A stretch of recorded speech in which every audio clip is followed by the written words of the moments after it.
Many people, when they think of depression, when they think of a depressed person, they might picture a person that looks very, very unclean, that looks very not groomed, a person with all dirty clothes, not with their bed not made, with their hair not made, not looking groomed and presentable.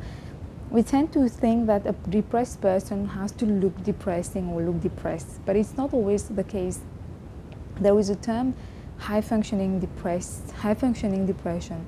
I think that I am high functioning depression. I suffer from that because, how do I say, I might look on the outside to be just very normal. Like, for example, right now you can see me, mashallah, I think I'm looking really nice. I'm looking groomed, like, alhamdulillah. Like I said, I make an effort with my appearance, for it's a sunnah and I want to feel better, so you will very, very rarely see me in my PGs, with my hair not done, with my, that's Allah's favor on me. Like, that's why I'm saying mashallah, like Allah has allowed me perhaps to have the courage to every day, no matter what is going on in my mind, even in the darkest phases of my life, I've been able to stand on my feet and take care of myself, not to let people see how I'm struggling. But I won't lie, there have been times where I just couldn't bother. I went to a mall once with my slippers. I'm able to, I don't care about people that much. I can go outside in my PGs. I can walk around with my, I don't know, I'm just saying that I don't do that for people. I do that for myself. But what I'm trying to say, many times you might think that a person who does not look depressed is okay when they are not. I know that I have been fooling myself for a couple of years now. It's like I didn't even realize that I am suffering, that I am not okay. It takes lots of guts, guys, to confess that to yourself, that you are not okay. You might be sleeping correctly, eating correctly, praying, alhamdulillah, going to work, working out, socializing, practicing your hobbies. That's why I said high functioning depression. Some people function really, really well, but still they are very, very depressed inside. It can't be seen. Some people, when they are depressed, they can't even wake up from their bed. They just don't bother to shower. They just close themselves in a bubble. They can't work. They can't function. But for people like me, we do everything. Perhaps we go even above and beyond. We try to prove something, maybe. Because when we are depressed, another feeling that we feel is guilt, immense guilt. We feel guilty for being alive. We feel guilty for being depressed. We feel guilty for not being able to cure the depression. I'm laughing, but it's so painful. We feel guilty for everything, for not doing anything, for doing too much, we feel guilty. So perhaps we try to overcompensate. That's why we always try to be super active. We go out of our way to look good. That's another topic in itself. But it took me, recently I had to open my eyes and see that, I need help. I need help, and I'm not ashamed to say it. Many people perhaps feel like if they will confess that, especially on camera or on YouTube, they will seem weak, or I don't know, people will find them weird. I think it's very courageous to say you need help.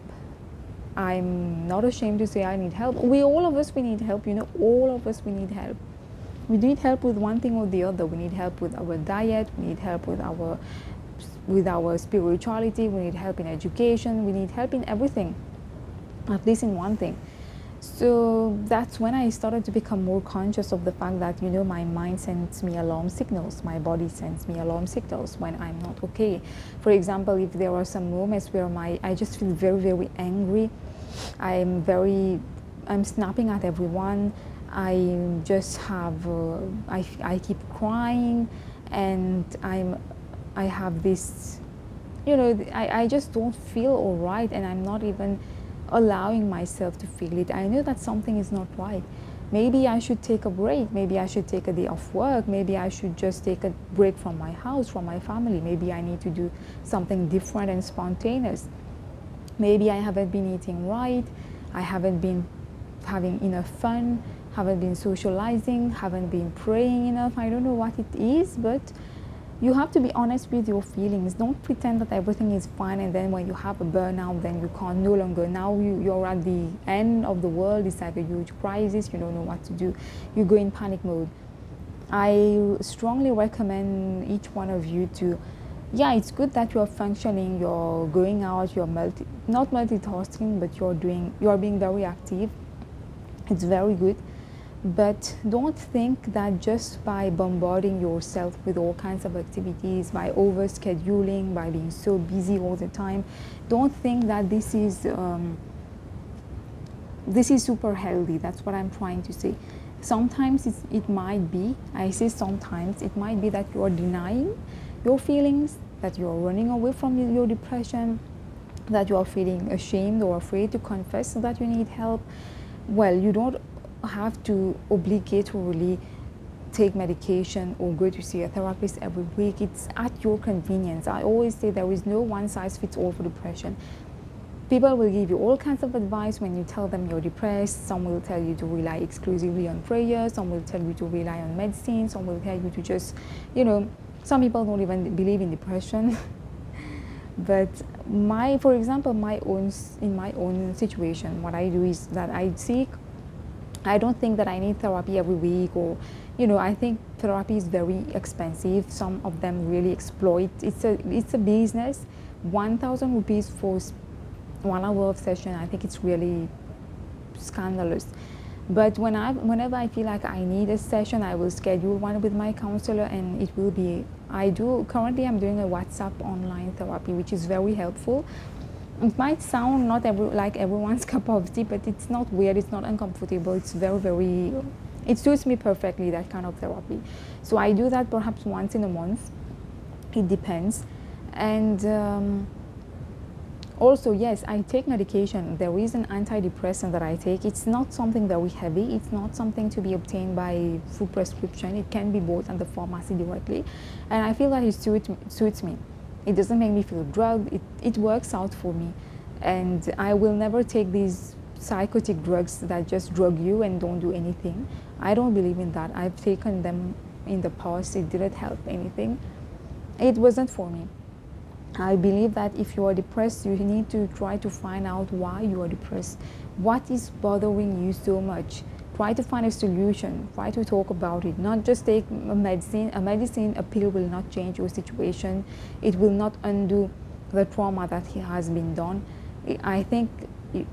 I believe more in therapy, in confronting what happened, in working on yourself, your psyche, your heart, your feelings, in sharing with others and growing with it more holistically, rather than just taking a pill and believing that it will do magic.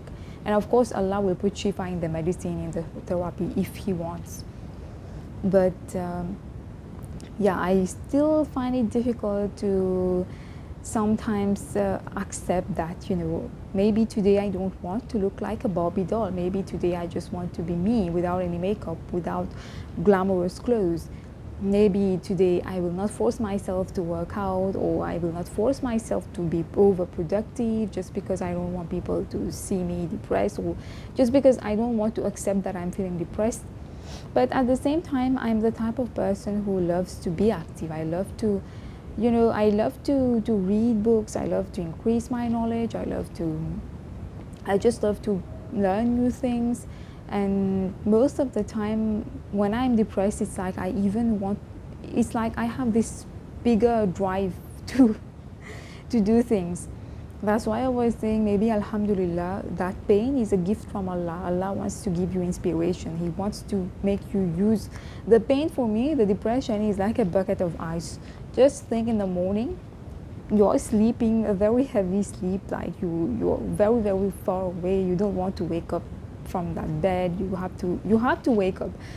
Someone comes and throws a bucket of ice on you. Of course you will curse at them, but then you will wake up automatically. It will lie. Our body responds more quickly to a cold stimuli rather than a hot stimuli. I've read it somewhere. So when someone pours a bucket of ice on you, it's not like when your alarm goes off, you will keep snoozing. I keep doing that. I can't explain how many times I have switched off my alarm.